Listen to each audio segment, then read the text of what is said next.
Hey, friends, let's go in Joshua chapters 1 through 4 today. We are in our sixth book of the Bible, 66 books, so we only have a lot more to go. But here we go. It's fun stuff. Just announcement wise, tomorrow, Saturday, I don't typically do a video on Saturday, and I probably won't tomorrow, although it's possible.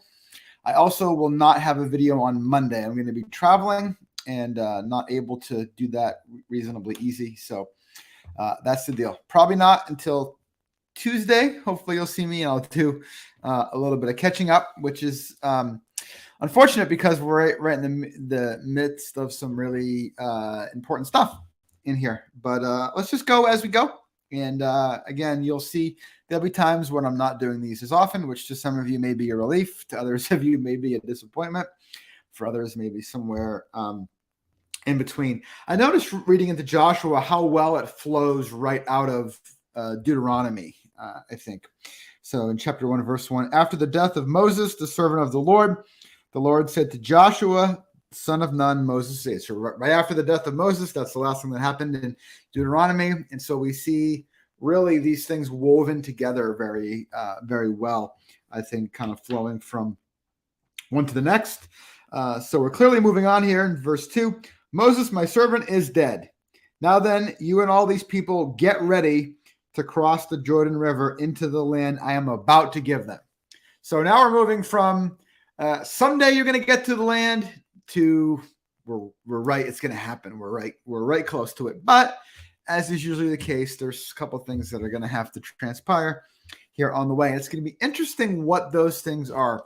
What are the things that are going to happen to prepare the people before they enter the promised land, right?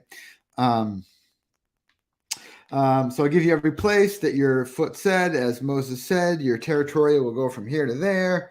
Verse 5, no one will be able to stand against you all the days of your life. As I was with Moses, so I will be with you. I will never leave you or forsake you. It's interesting what things are repeated.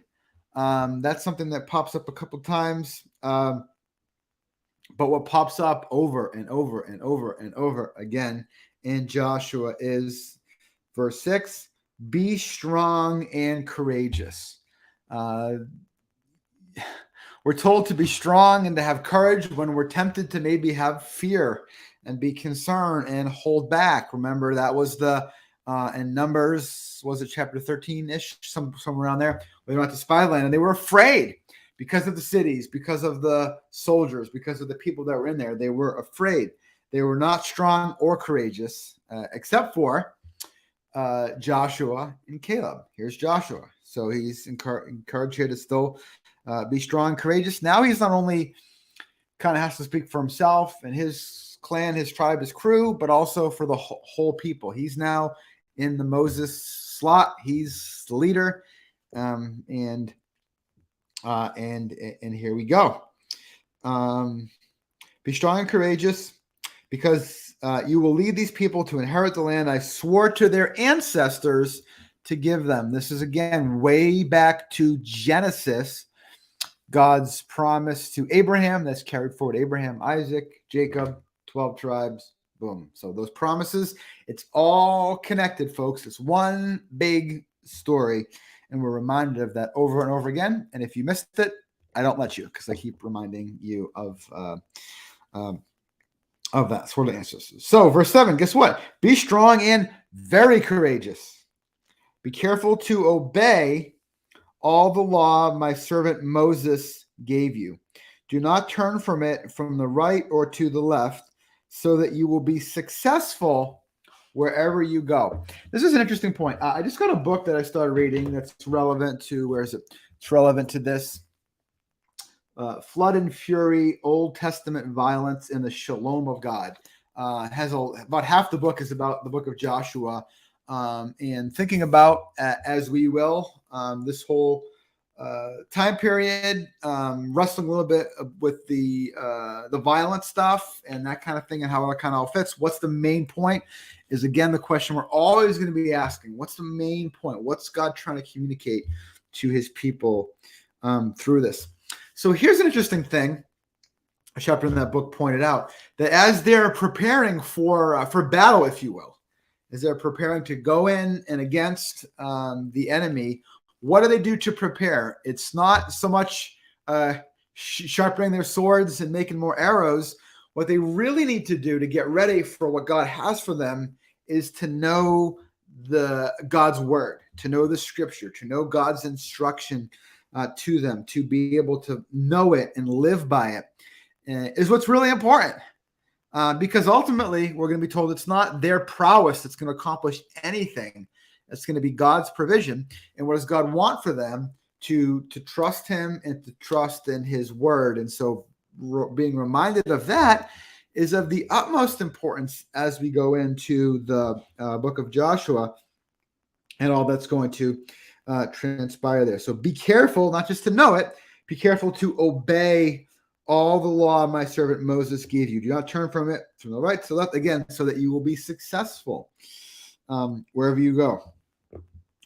Keep this. This may be one that you like a memory verse or something you've seen on a placard or something. But here's the context. Here's how it fits. Keep this book of the law always on your lips. Meditate on it day and night. Right? Be thinking about it, so that you may be able to carefully do everything written on it. Then you were pretty prosperous and successful. We talked about that a couple of days ago in Deuteronomy. Prosperous and successful does not mean a jumbo jet and a mini mansion. It means you'll have what you need. You'll have your safety, you'll have your provision, you'll have the rain and the crops, and those kind of things. Verse 9, have I not commanded you? Be strong and courageous. You getting this yet? Be strong and courageous. Be strong and courageous. Be strong and courageous. Very important stuff. Do not be afraid. Do not be discouraged. Why? For the Lord your God will be with you wherever you go. God with us. This is the major theme throughout the story so far, from walking in the garden, Genesis 1, 2, and 3, to the book of Leviticus, the tabernacle, God's presence dwelling among them. From Exodus onwards through the journey, the presence of God leading and providing, the manna, boom, God with us, God with us, God with us. Of course, New Testament, Emmanuel, he shall be called God with us. Great Commission, and lo, as the King James, right? Lo, I'll be with you always, even to the end of the age. Revelation 21:22. God's the New Jerusalem coming down, God's presence dwelling among us forever. This is it. God's with us. God's with us. God's with us. So Joshua ordered them, go through the camp, tell the people, get your provisions, get your stuff. 3 days from now, 3 days warning, we are going to cross the Jordan. Crossing the Jordan becomes a big thing. And go and take possession of the land the Lord your God is giving you for your own. There's those tribes, remember, that we learned about are staying on the other side of the Jordan. They're staying in Moab. That's going to be their place, but their fighting guys are going to go and fight still before that. Remember, we saw that already in the story as we came on. Look at verse 16. Then they answered Joshua, whatever you have commanded us, we will do. And wherever you send us, we will go. Just as we fully obeyed Moses, so we will fully obey you. I'm not sure how if we're supposed to understand anything with that, but I'm like, fully obeyed Moses? Wow, when did that happen?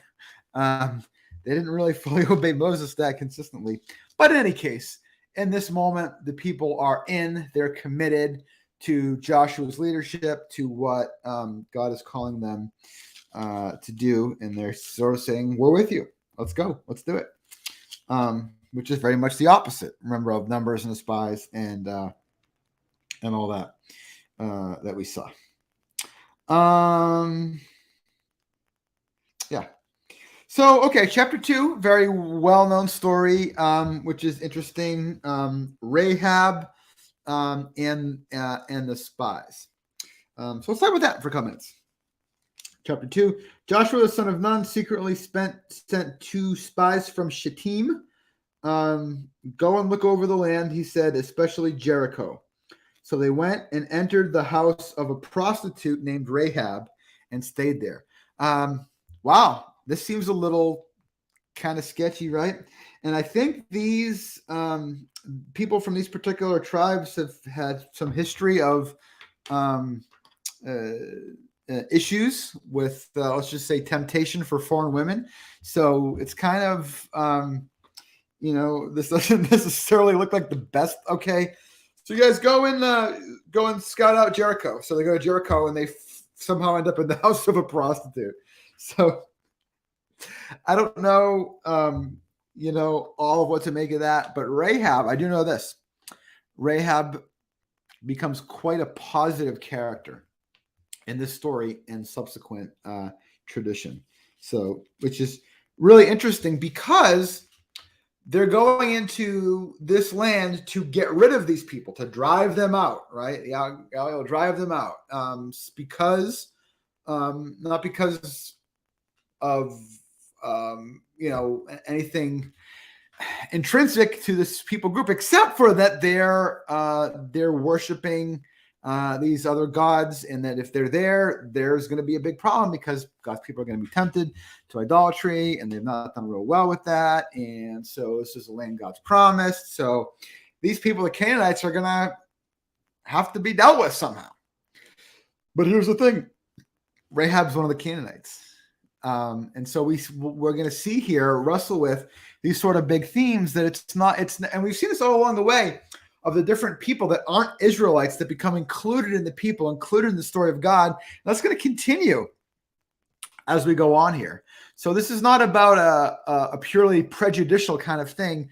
I believe that the focus is about the worship of God and the being kept away from temptation and influence of idolatry or worshiping other gods. So the focus comes in, and that's where it is. And so we'll see with Rahab in the second here that she seems very committed, and increasingly maybe so, to worshiping God, the God of Israel. And so, wow, that's cool. It's always cool if anybody wants to worship God. It's not like, well, you're not a part of the right group, so you can't worship God. No, because ultimately, remember, the call promise of Abraham is to bless all the nations, and that more people will come to know and worship God. So it's not about only these people, not those people. It's about a focused work. I've not said this for a couple weeks maybe now, so I want to reiterate. It's about God focusing on these people that will ultimately also, reach and influence more people. But at this stage, they're really susceptible. And so they need to be kind of rooted in before they can go out and interact without being too influenced by those around them. So they're at the house of Rahab the prostitute, and they stayed there. No detail given one way or the other.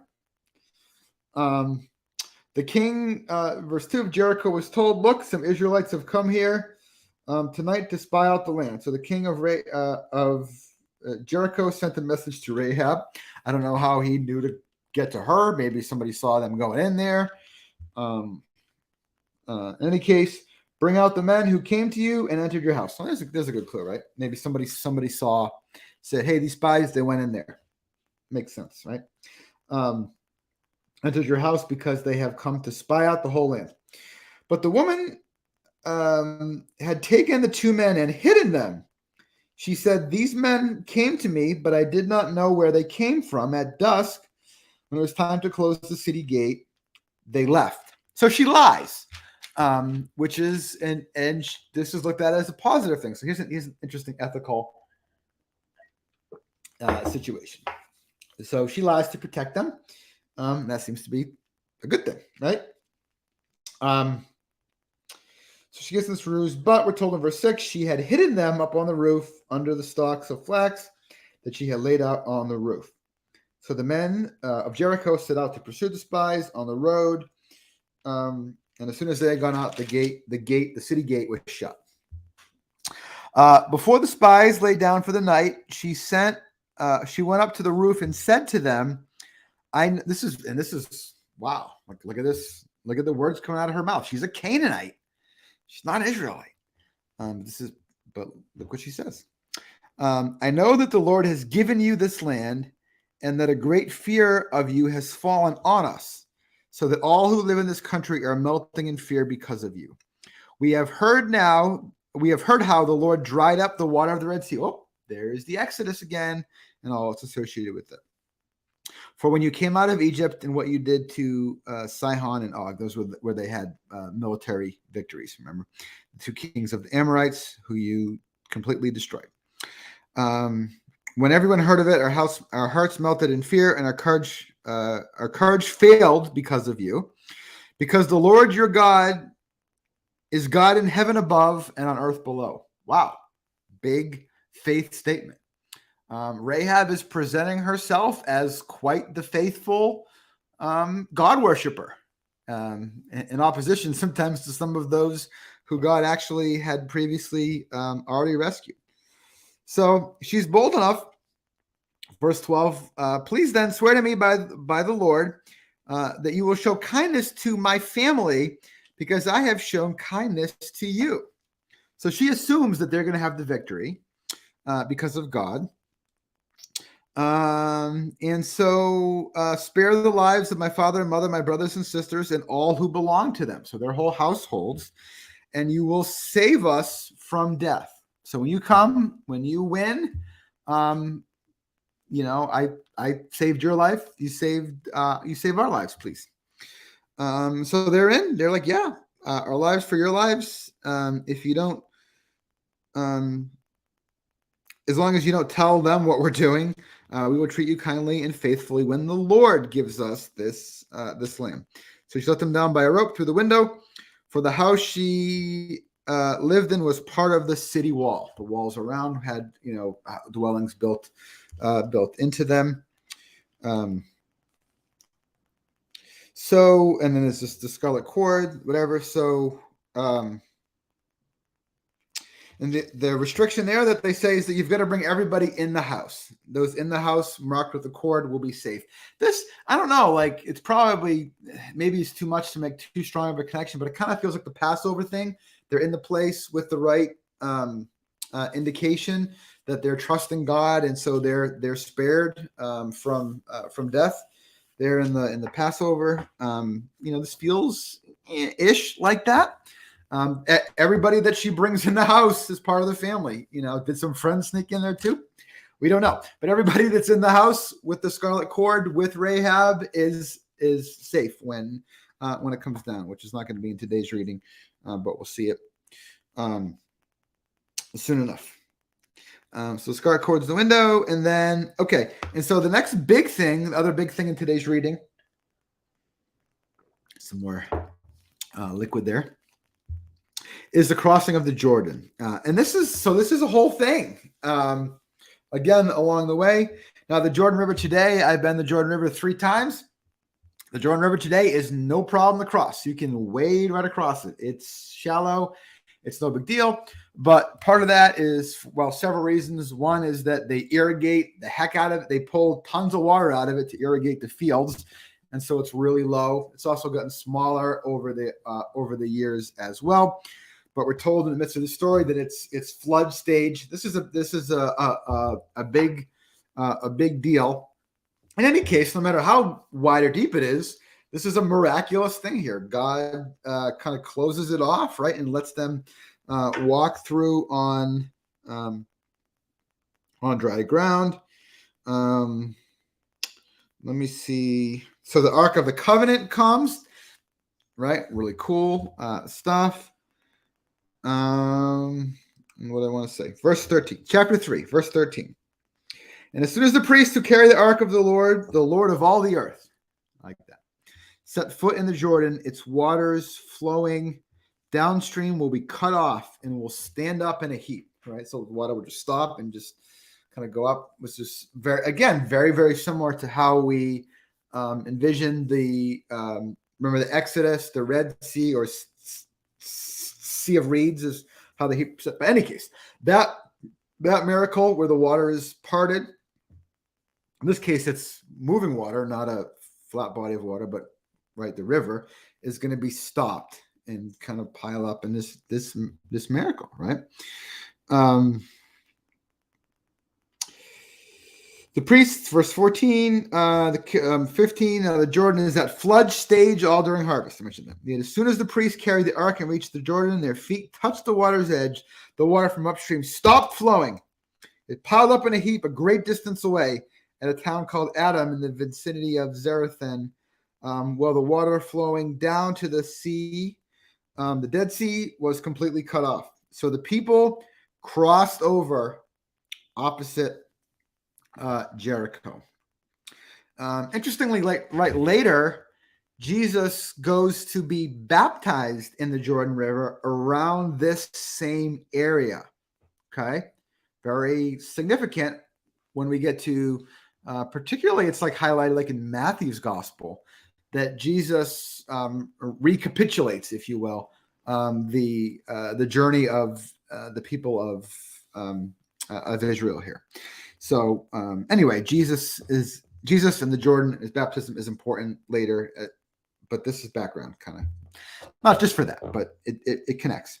So the priests who carry the Ark of the Covenant of the Lord stopped in the middle of the Jordan and stood on dry ground, while all Israel passed by until the whole nation had completed its crossing on dry ground. Right, so it's God's presence there with the ark, God's presence, that is God's power, that is making this miracle happen, that they're able to see God's provision for them as they cross through on dry ground.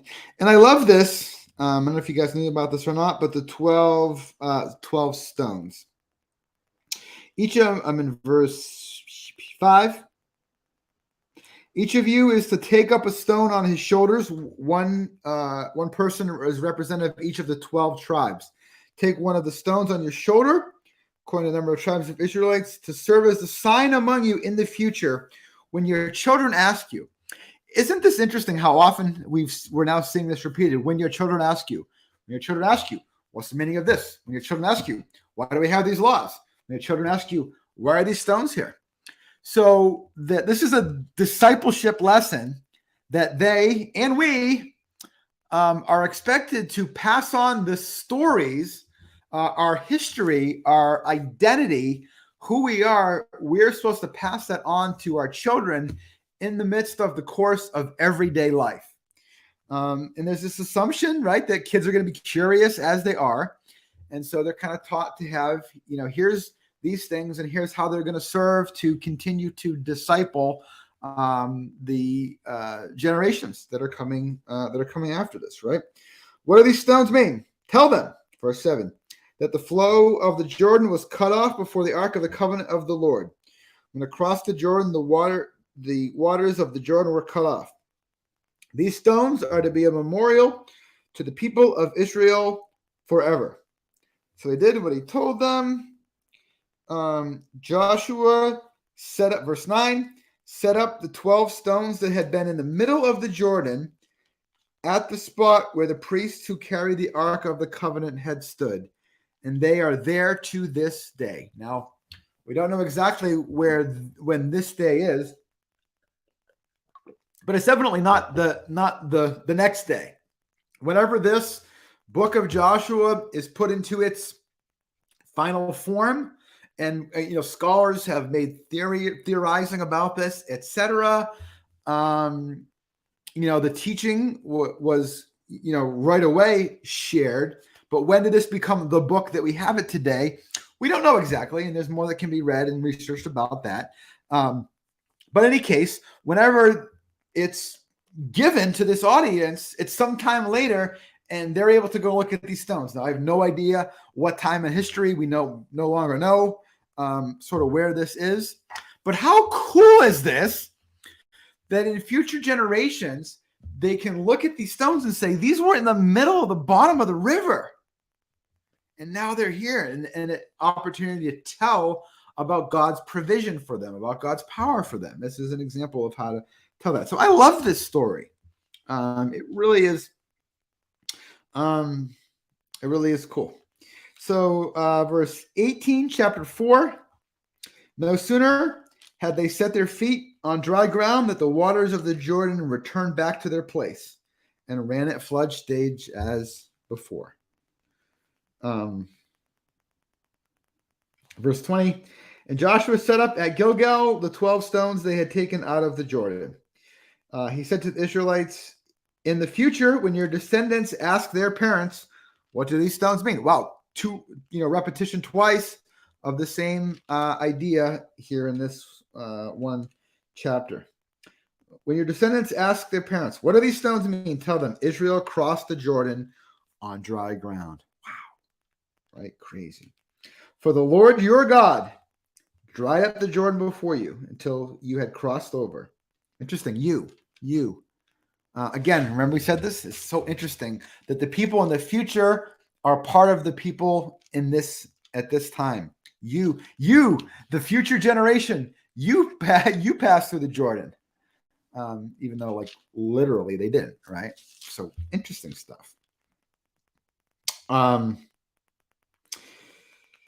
Lord your God did to the Jordan what he had done to the Red Sea when he dried it up before us as we had crossed over. He did this so that, okay, this is so that. Why is God doing this?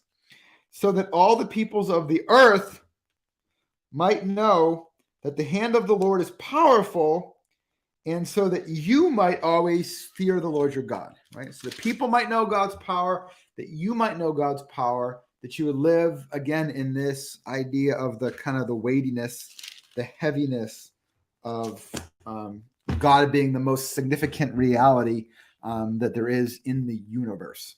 Okay, a lot today.